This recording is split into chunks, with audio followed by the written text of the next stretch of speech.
Welcome to Hot Topics in International Trade, brought to you by Braumiller Law Group and Braumiller Consulting Group.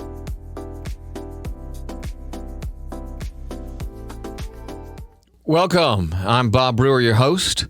Today we're sitting down with Adrienne Braumiller, partner and founder of Braumiller Law Group, president of Braumiller Consulting Group, and also fondly known as Mama Bear. Mama Bear, thanks for stopping in.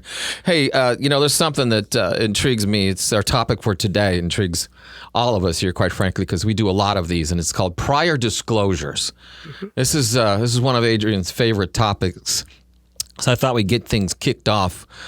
I just the preface the discussion, quite frankly, there's several ways that one can go about actually getting to the point in deciding to submit or not submit a prior disclosure to customs. So can you kind of fill us in on how we get to that point and then how the decision is actually made in many cases? Absolutely. I think a lot of times companies struggle with what they should do anytime they discover violations. There's definitely a balancing act between the pros and cons of actually filing a prior disclosure. But generally what happens where the pendulum swings towards doing the disclosure has to do with the tangible benefits that a company can receive in the form of penalty avoidance through the filing of a prior disclosure. Well, let's say, there are a lot of things that would bring one to that. Let's say I took a new job and I'm in a CYA environment. First thing I do is call, I want to do a third-party audit. Mm-hmm. I just want to make sure, let's say, that the classification is correct. Mm-hmm. And then I find out the classification isn't correct.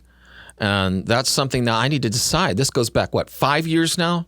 Yes, the statute of limitations is a 5-year look back. Okay. And so that's part of the decision-making process is so let's say you go into that job, you discover classification errors that go back 5 years. Right.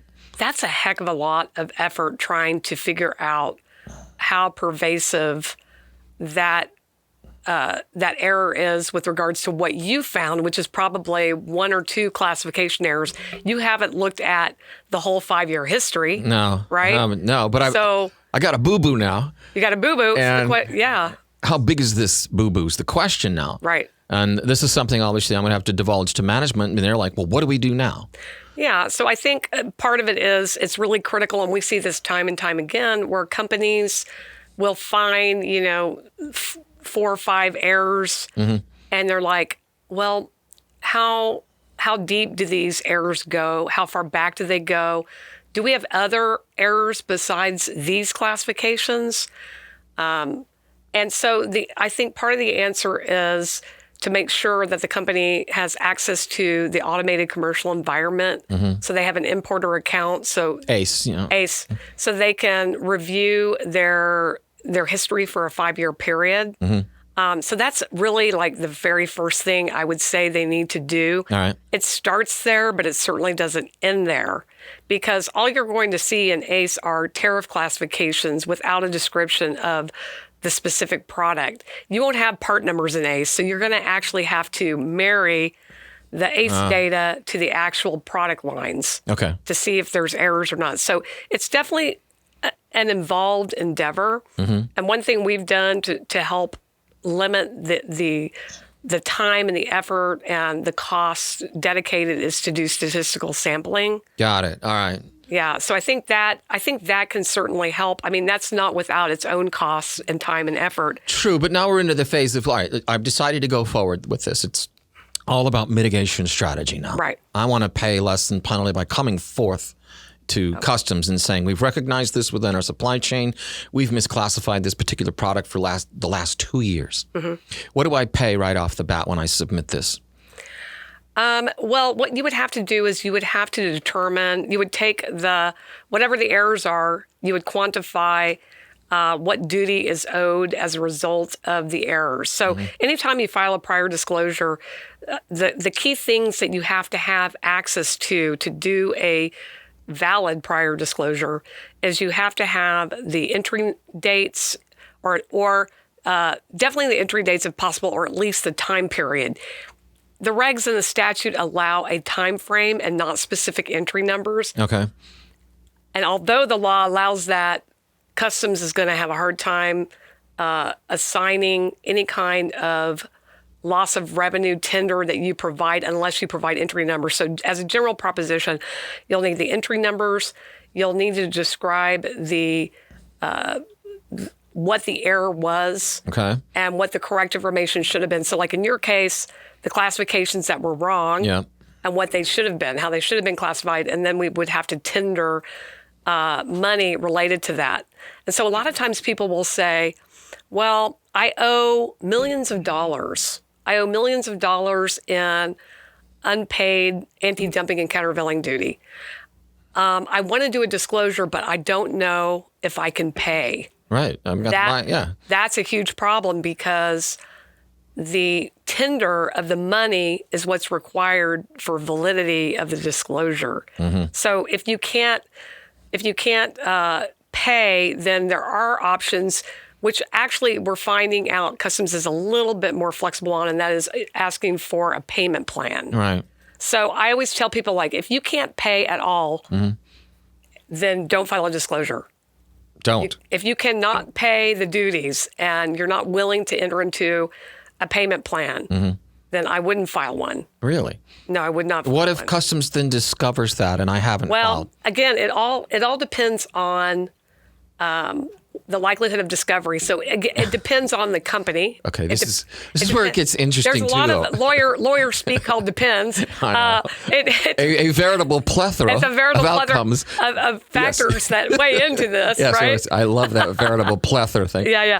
But this leads me to, okay, so let's say this is a mess. I don't even want to bring this up to Customs. Right. What are my chances of flying under the radar?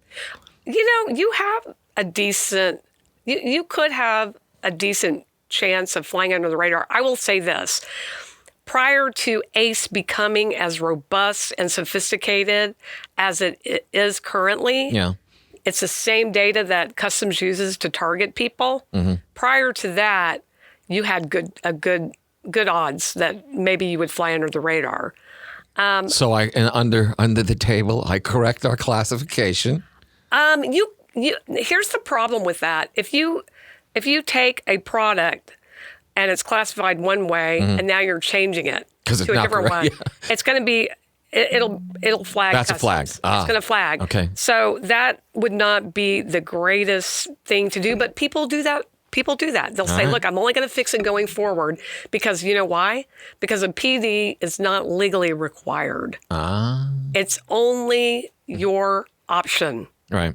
So, and if you think for any reason there's a criminal potential with your particular violation, in other words, there's 3 culpability levels for disclosures. There's negligence, there's gross negligence, and there's fraud. Right. Those 3. And if you have a fraud case, so I'll give you an example of fraud. I have one commercial invoice that I submit to Customs that's lower than the actual commercial invoice that I pay to the supplier because I'm trying to pay lower duties. What's that called? That's called fraud.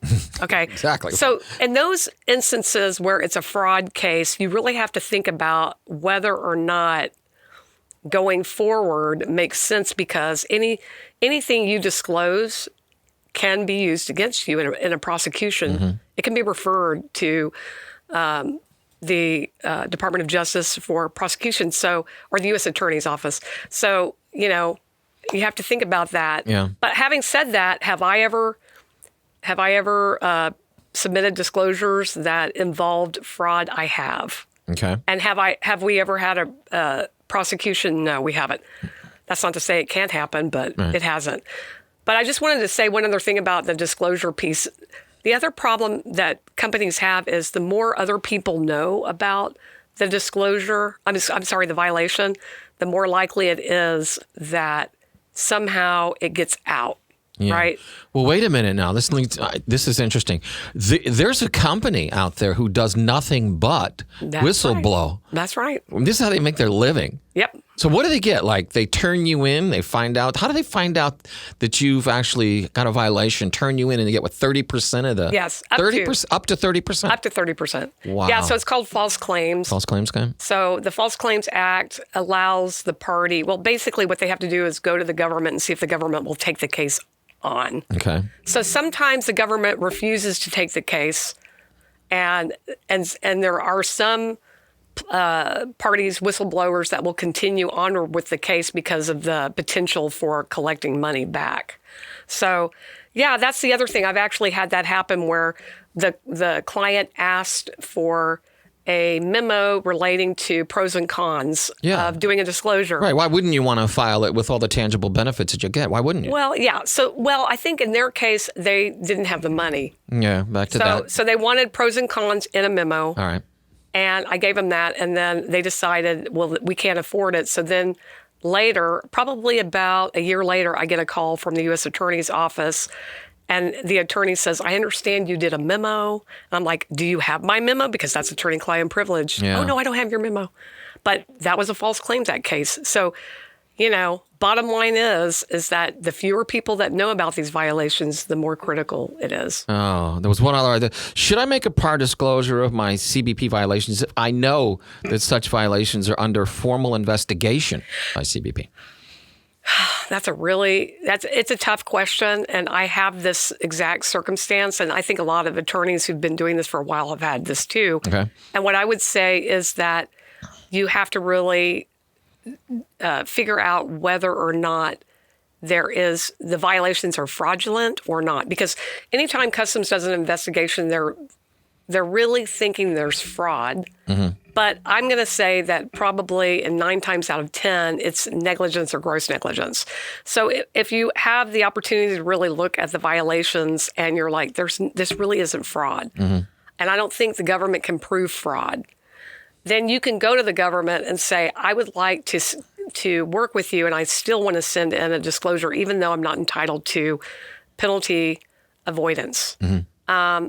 But you can still get significant mitigation because you're trying to be forthcoming. So it could be beneficial. When you give me some examples of significant, when I'm talking about what I may owe, and then you're telling me, look, we put this forth to CBP, and look how we can diminish what.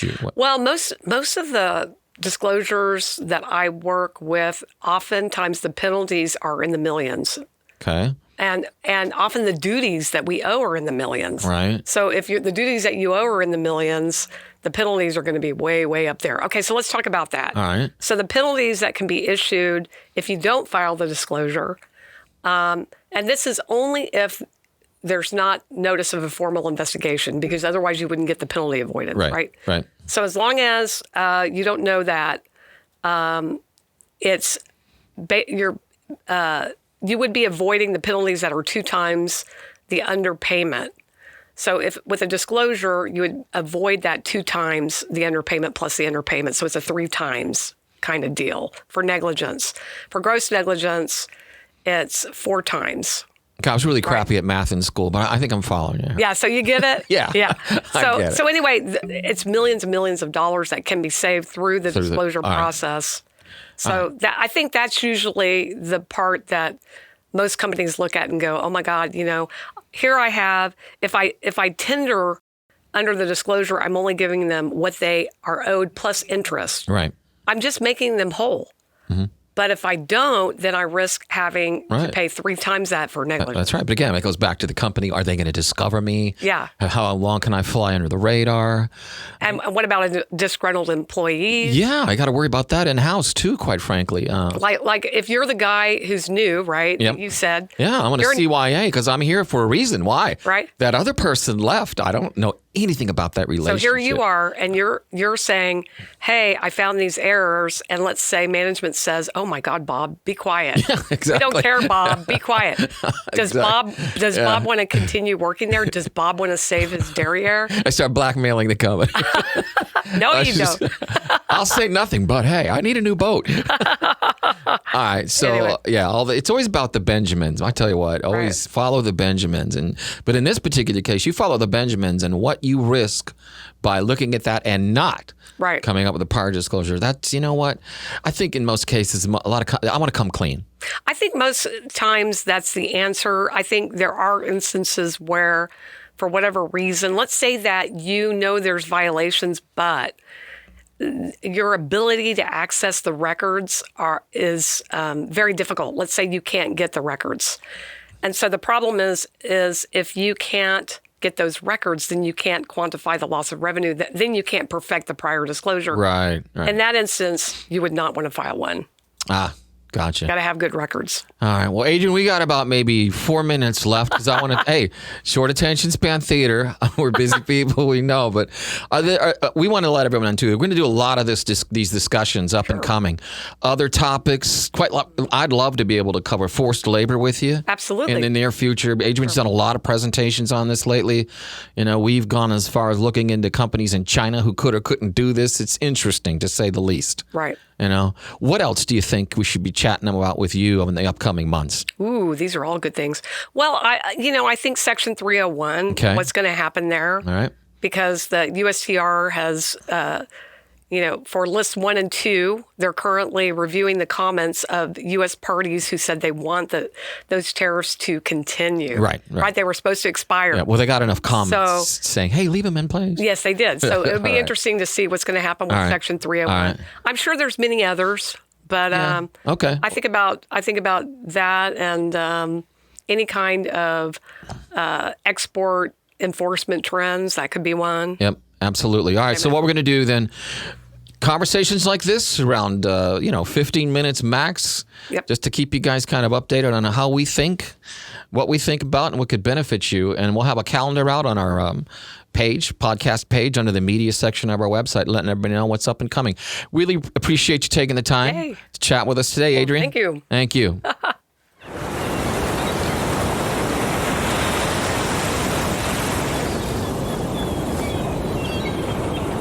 Relax.